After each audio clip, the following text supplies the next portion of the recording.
제가 나이가 60이 됐네요. 문득 그런 생각을 해봤습니다.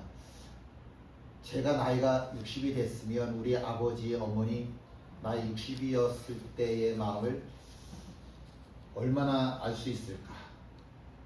제가 나이가 70이 되고 나이가 80이 되면 그러면 우리 아버지, 어머니의 마음을 제가 헤아릴 수는 있을까? 근데 100번을, 1000번을 입장 바꿔놓고 생각해 본다고 해도 제가 우리 부모님의 마음을 다 알 것 같지는 않습니다.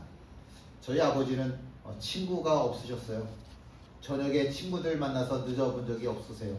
늘 일을 하시느라 늦게 퇴근하셨지 친구들을 만나고 저녁에 들어오신 적이 없으셨어요. 용돈이 없었어요.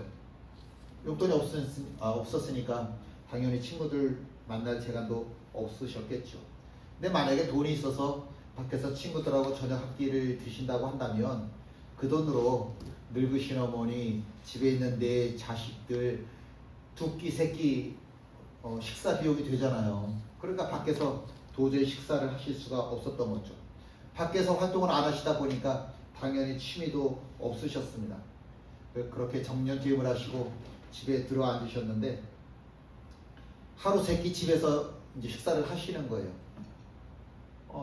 찾아갈 친구도 없고 찾아오는 친구도 없으셨어요.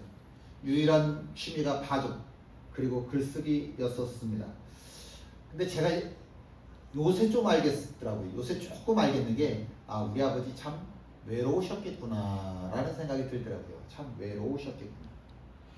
제가 어렸을 때는 아버지가 제가 눈 뜨기 전에 출근하시고 잠이 들면 퇴근하시고 뭐 이런 삶이었었으니까 저희 아버지하고 개인적으로 뭘 했다 이런 게 없었죠. 물론 저희 세대가 다 그렇지 않을까요? 저희 세대들은 아버지하고 도대체 시간을 가질 수가 없었어요.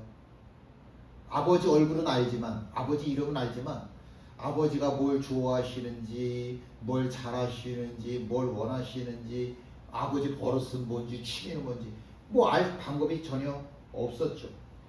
그래서 아버지에 대한 기억이 거의 손가락에 꼽을 정도밖에 없었습니다.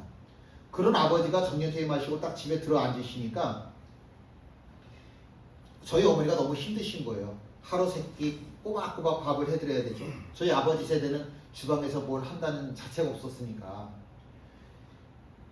하루 세 끼 꼬박꼬박 식사 대접을 해야 되지. 그리고 늙으신 시어머니, 저보다 몸이 2배 이상 더 되시는 그 시어머니, 중풍에 걸리신 시어머니 봉양하다 보면 저희 어머니 몸무게가 한 번도 50kg를 넘어본 적이 없으시거든요. 40초반이셨거든요. 그런 어머니가 얼마나 많이 고생하셨을까라고 하는 정도, 그 정도만 좀 알겠더라고요.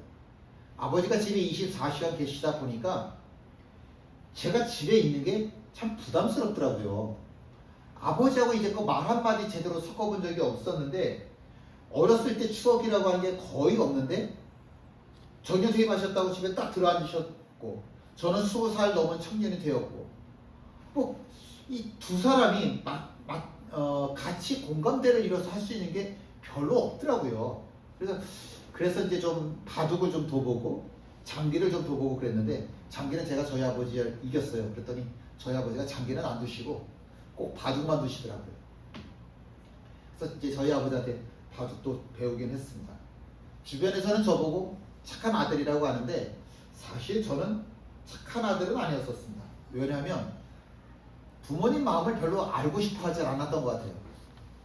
아버지가 얼마나 외로워하셨을지, 어머니가 얼마나 좀 버거워하셨을지 그런 것들이 사실 잘 이해가 되질 않아요. 그래서 저희 아버지하고 늘 이렇게 거리를 뚝 띄어서 생활했던 그런 못난 저의 젊은 시절이 지금 와서는 굉장히 많이 후회가 됩니다. 이해한다라고 하는 말은 어떤 기준이 있으면 그 기준보다 내가 아래로 내려간다라고 하는 뜻이죠. 이해하기 위해서 제일 중요한 첫 번째 조건은 상대방의 말을 들어야 돼요. 항상 나는 말할 거리가 있죠.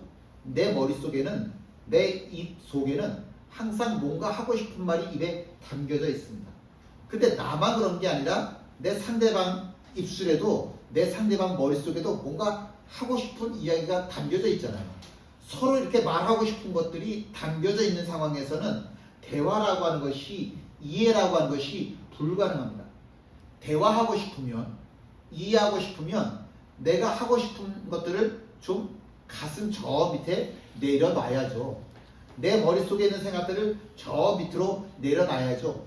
그리고 이 사람이 말하는 것을 내가 배우려고 하는 마음으로, 이 사람보다 내가 아랫자리, 낮은 자리로 내려가 있을 때 비로소 대화가 되고 저 사람이 하는 말을 내가 이해할 수 있게 되는 거죠. 저녁이면 손주들하고 이제 핸드폰으로 영상 통화를 하게 됩니다. 그 시간이 얼마나 기다려지는지 몰라요. 야, 왜 전화 안 오지? 왜 전화 안 오지? 이 규영이 녀석이 뭐라고 그러냐면 나 바빠. 그리고 전화를 안 해요. 아니, 아무리 바빠도 그렇지 전화 한번 해주면 좋을 텐데 전화를 안 해줘요. 어떻게 전화 연결돼서 너 얼굴 좀 보자, 목소리 듣자 그러면 나 바빠. 그리고 쳐다보지도 않아요. 얼마나 웃기는지. 그렇다가 이렇게 얼굴을 보고 통화를 하고 얼굴도 보고 통화도 하게 되면 저도 그렇고 사모도 그렇고 갑자기 애기 목소리가 되는 거예요. 규영이하고 똑같이 나이대 아가들처럼 행동을 하더라고요. 대화를 해야 되니까. 대화를 해야 되니까. 내가 하루에 얼마큼의 시간을 하나님의 음성을 듣고자 할애할까? 오늘 기도 듣다가 깜짝 놀랐는데 오늘 기도가 사실 저희 오늘 설교의 전부 요약입니다. 내가 얼마나 하나님의 목소리를 듣고 싶어 할까? 제가 손주의 목소리를 너무너무 듣고 싶고 제가 손주들의 얼굴을 너무너무 보고 싶어 하잖아요. 하나님도 마찬가지 아니겠습니까? 하나님도 하루 종일 나에게 뭔가 말씀하고 싶어 하시고 나의 얼굴을 보고 싶어 하시고 나의 목소리를 듣고 싶어 하는 거죠. 근데 규영이가 나 바빠 그러는 것처럼 너무 바빠가지고요. 너무 바빠서 하나님의 목소리를 들을 시간도 없고 하나님의 얼굴을 만날 수도 없네요. 자녀들과 만나면 나 바빠.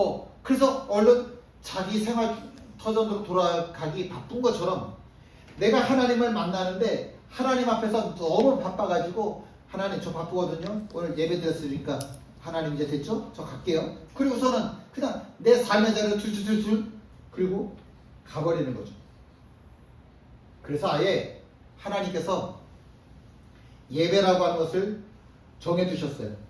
예배라고 하는 걸 통해서 이 시간만큼은 너하고 나하고 만나자. 너 세상 살 때 너무 바쁘니까 나하고 좀 이 시간, 한 시간만큼이라도 온전하게 좀 만남의 시간을 갖자. 물론 집에서 성경 읽고 기도하고 할 수 있어요. 근데 내가 집에서 기도하다가 내가 집에서 성경 읽다가 하나님의 음성을 들었다, 하나님 뜻을 알았다, 얼마나 귀해요. 근데 그거는 굉장히 주관적인 거예요. 그건 내가 하나님의 말씀을, 하나님의 뜻을 오해할 수도 있어요. 집에서 혼자 기도하고 성경 읽는 거 중요하지만 그러나 더 중요한 것은 내가 예배를 통해서 설교라고 하는 이 시간을 통해서 하나님의 뜻을 객관적으로 하나님의 뜻의 음성을 객관적으로 알아들을 수 있어야죠.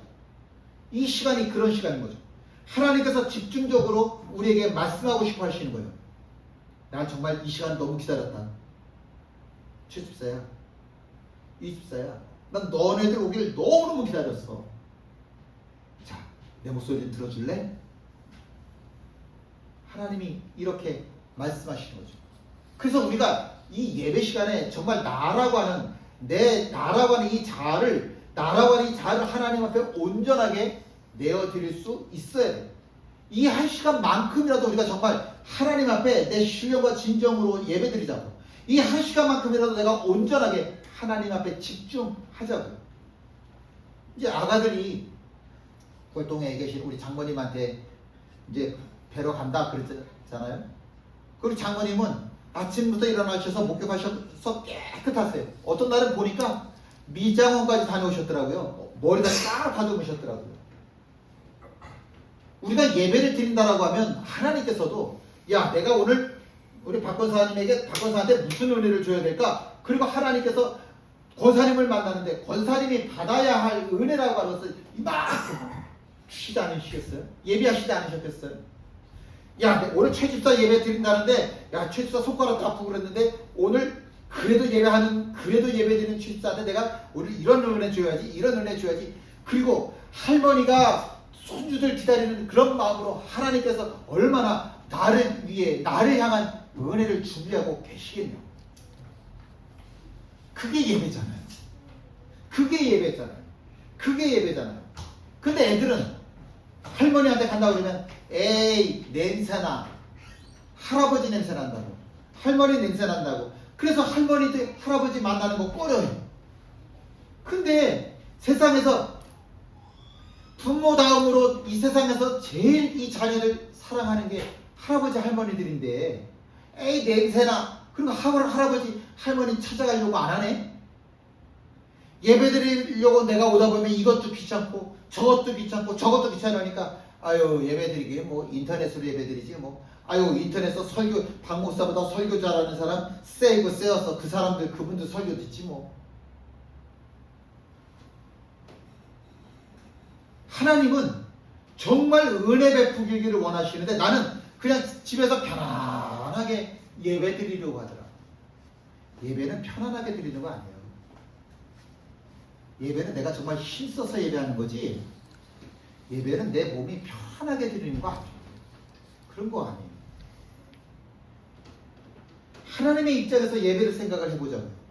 하나님의 입장에서 당신의 아들을 십자가에서 정말 처참하게 죽이셨어요. 세상에서 가장 비참한 자의 모습으로 당신의 아들을 십자가에서 죽게 하셨다고. 왜? 나를 구원하시기 위해서. 나를 구원하시기 위해서 예수님을 십자가에서 가장 처참한 자의 모습으로 죽게 하셨다고. 그래서 내가 구원받아서 하나님의 아들이 되었고 하나님의 딸이 되었잖아요. 그러면 하나님 보시기에 내가 얼마나 귀해. 하나님 보시기에 나라고 하는 사람이 예배를 드린다라고 하는 게, 아유 내 아들 죽어서, 내 아들이 십자가에 죽어서 너가 예배를 드리는구나. 그래, 내가 너를 정말 사랑한다. 내가 너를 정말 사랑한다. 내가 너를 정말 기다린다. 그럼 얼마나 나를 기다리고 계셨을까. 하나님의 마음이 얼마나 간절하게 우리가 예배하는 이 모습, 이 순간을 얼마나 기다리셨겠냐고. 여러분, 예배 시간에 하나님만큼 마음이 간절한 사람이 세상에 어디 있겠냐고. 에이 오늘 뭐 설교가 별로네, 오늘 찬양이 별로네. 나는 내 마음에 맞지 않는다라고 불평할 수 있는 게 예배지만, 하나님께서는 이 한 시간 동안 너무너무 많이 기다리셨고 부어주시고 싶은 은혜가 너무너무 많은데 에이 이것도 마음에 안 들어, 에이 저것도 마음에 안 들어, 툭툭 쳐내는 모습을 보면 하나님 마음이 얼마나 아플까. 이 시간에 우리가 하나님의 얼굴을 볼 수 있으면 좋겠어요. 이 시간에 우리가 하나님의 음성을 들을 수 있었으면 좋겠어요. 하나님이, 자, 집사님도 앉아 계시고, 집사님 앉아 계시고, 권사님 앉아 계시고, 하나님이 지금 나한테 뭐라고 말씀하실까? 무슨 음성 듣기를 원하실까? 하나님, 1분만 우리 기도해 볼까요? 마음으로. 내가 어떻게 살아왔는지 하나님 아시잖아요. 하나님, 주님의 음성 내게 들려주세요.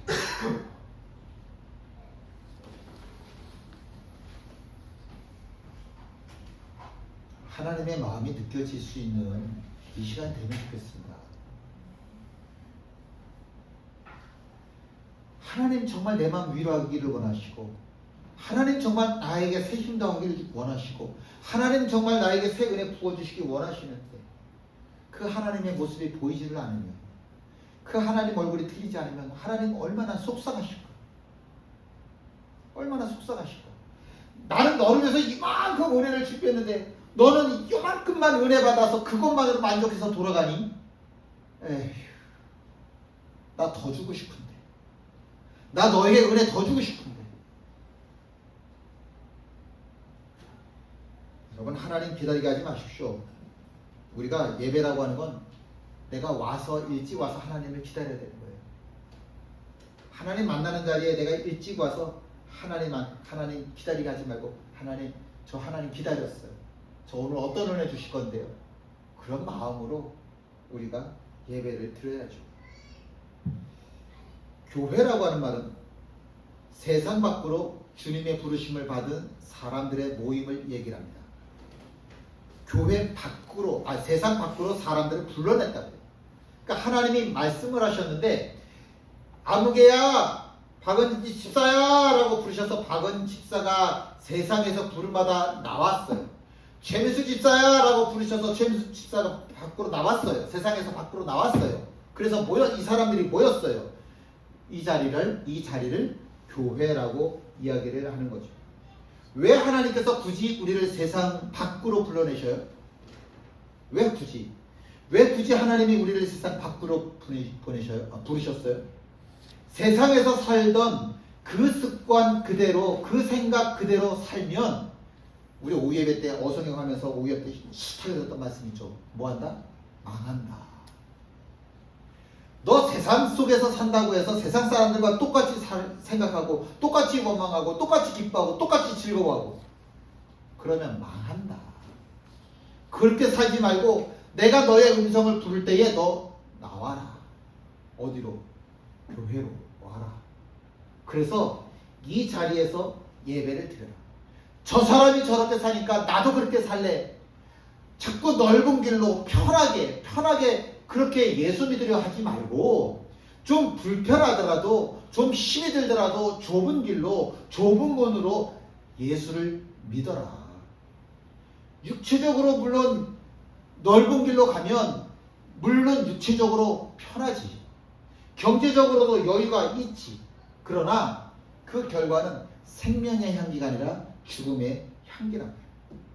그냥 공동묘지에서 죽는 순간에 썩은 내 나면서 그냥 끝나버리는 인생이 되고 마는 거라고요. 물론 우리가 교회 안 오면 그 돈 가지고 모아서 여행도 갈 수 있고, 그 돈 모아갖고 짜장면 한 그릇 더 먹을 수 있고, 그 돈 모아갖고 집 하나 더 살 수 있을 것 같고, 그렇게 되던가요? 물론 예수 믿는 우리가 이 시간에 꼭 예배를 드리려고 하다 보니까 예수 믿지 않는 사람들보다는 더 시간에 속박받는 것 같고, 더 물질로 억압받는 것 같고, 그러나 우리에게는 하나님이 계시잖아요. 그렇게 불편하게 사는 이유가 뭐예요? 하나님이 우리를 부르셨기 때문에 그래요. 우리를 부르셨기 때문에 그래요. 주님, 저 불편하더라도 좁은 길로 살아갈게요. 많이들 오해하는 게 거룩이라고 하는 단어예요. 거룩하신 하나님. 여러분, 그렇게 기도한다고 해서 그 사람 거룩하지 않아요. 성경 찬송가 가슴에 끼고 다닌다고 해서 그 사람 거룩하지 않아요. 방언하고 예언한다고 신의 은사 있다고 해서 그 사람 거룩하지 않아요. 그거 절대 거룩하지 않아요. 거룩이라고 하는 말의 뜻은 구별하다라고 하는 뜻입니다. 먹을 수 있는데 안 먹는 게 거룩한 거예요.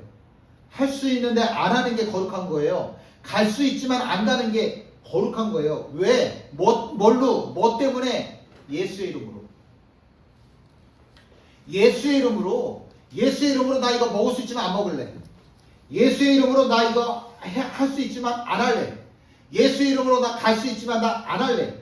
그게 거룩이라고요. 나도 남들처럼 편하게 넓은 길로 살아갈 수 있지만, 남들이 다 하고 남들이 다 먹고 그렇게 살고 있지만 예수의 이름으로 좁은 길을 선택해서 살아가는 겁니다. 그게 거룩한 삶입니다.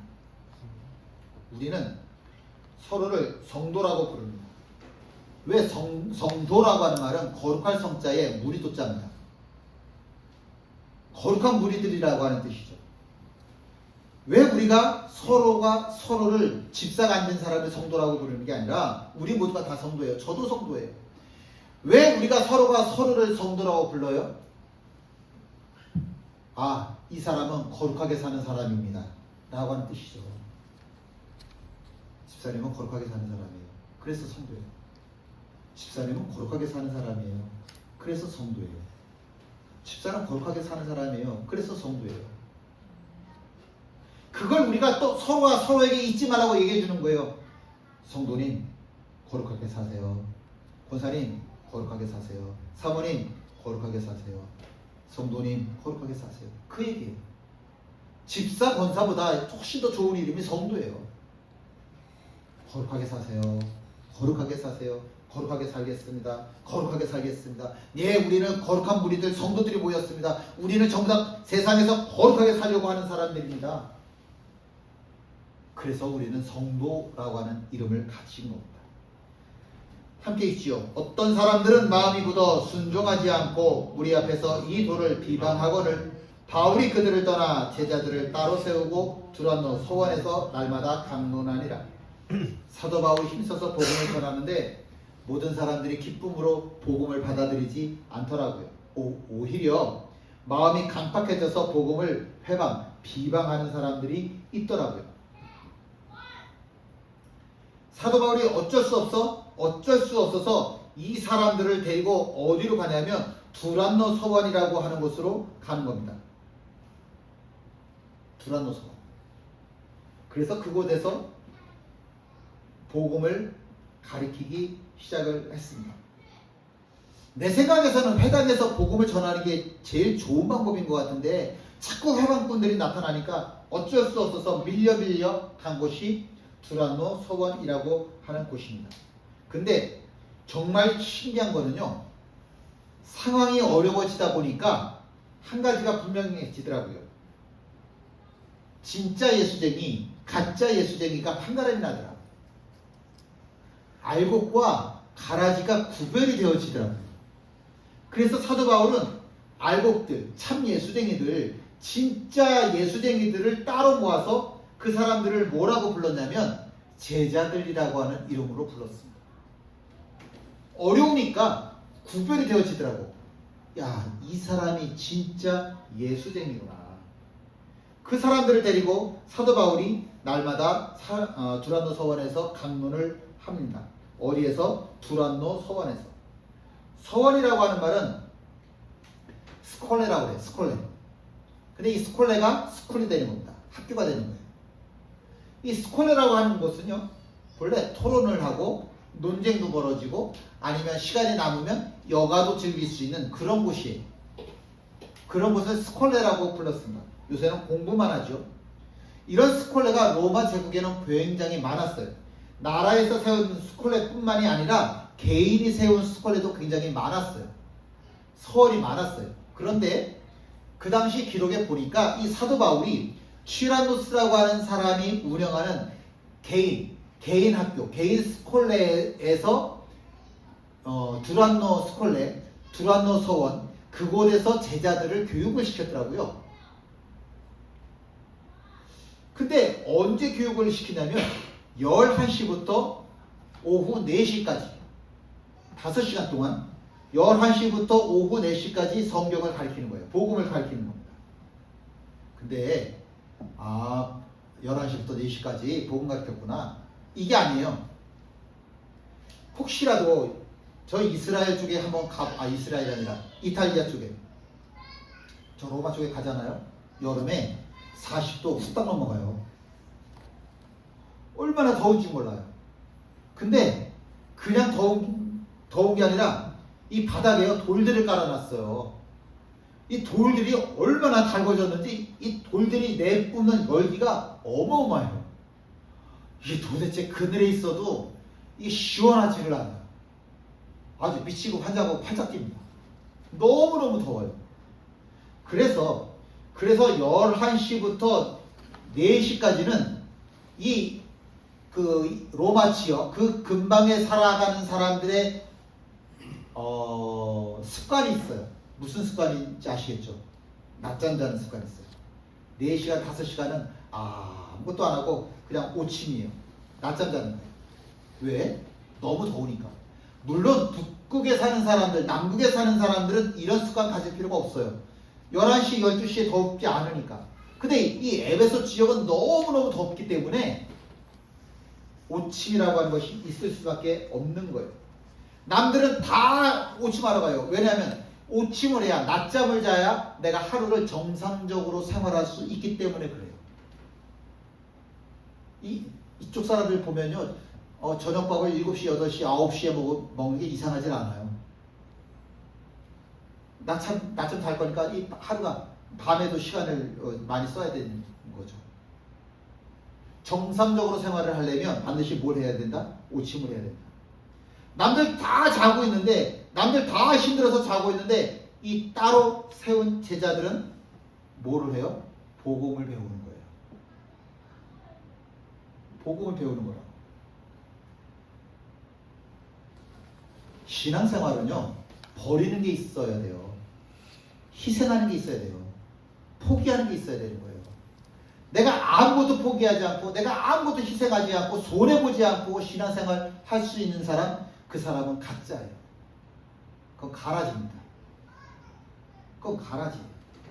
그렇게 열심히 복음을 받은 결과가 뭘까? 함께 읽죠. 2해 동안 이같이 하니 아시아에 사는 자는 유대인이나 헬라인이나 다 주의 말씀을 듣더라. 아멘. 2년 동안, 자그마치 2년 동안 11시부터 4시까지 남들 다 자는 그 시간 동안 복음을 받은 이 사람들로 인해서 아시아에 사는 사람들 중에 복음을 듣지 못한 사람이 한 명도 없더라고. 다 듣더라니까? 누구 때문에? 기꺼이 희생하고, 기꺼이 포기하고, 기꺼이 헌신했던 이 제자들로 인해서 아시아에 사는 사람은 누구든지 다 복음을 듣게 되더라. 교회 생활은요, 3가지가 있어야 돼요. 말씀, 봉사, 교통. 이 3가지가 있어야 돼요. 말씀은 당연히 하나님의 말씀입니다. 우리가 부르심을 받은 사람들의, 하나님의 부르심을 받은 사람들의 모임이라고 했잖아요. 우리들의 출발은 무조건 하나님의 말씀이어야 돼요. 말씀은 교회가 존재하는 이유예요. 성경 안 읽으면 우리가 교회의 존재를 부정하는 거예요. 성경 무조건 읽어야 돼요. 성경 무조건 읽어야 돼요. 읽어도 되고 안 읽어도 되고가 아니라 성경 무조건 읽어야 됩니다. 그래서 교회가 내가 어떻게 거룩하게 살아야 되는지를 알아야 해요. 말씀은요, 봉사로 이어져야 돼요. 봉사를 안 하면 내가 헌신을 하지를 않잖아요. 그러면 말씀이라고 하는 것은 그냥 종이에 쓴 글씨밖에 안 돼요.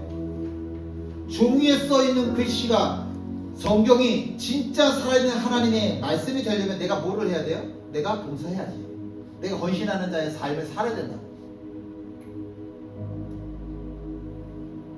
만약에 말씀이 없이 단순히 봉사만 있으면 그곳은 자선단체라고 부르는 겁니다. 우리가 성경을 읽기 때문에 우리는 교회라고 하는 이름을 갖는 거예요.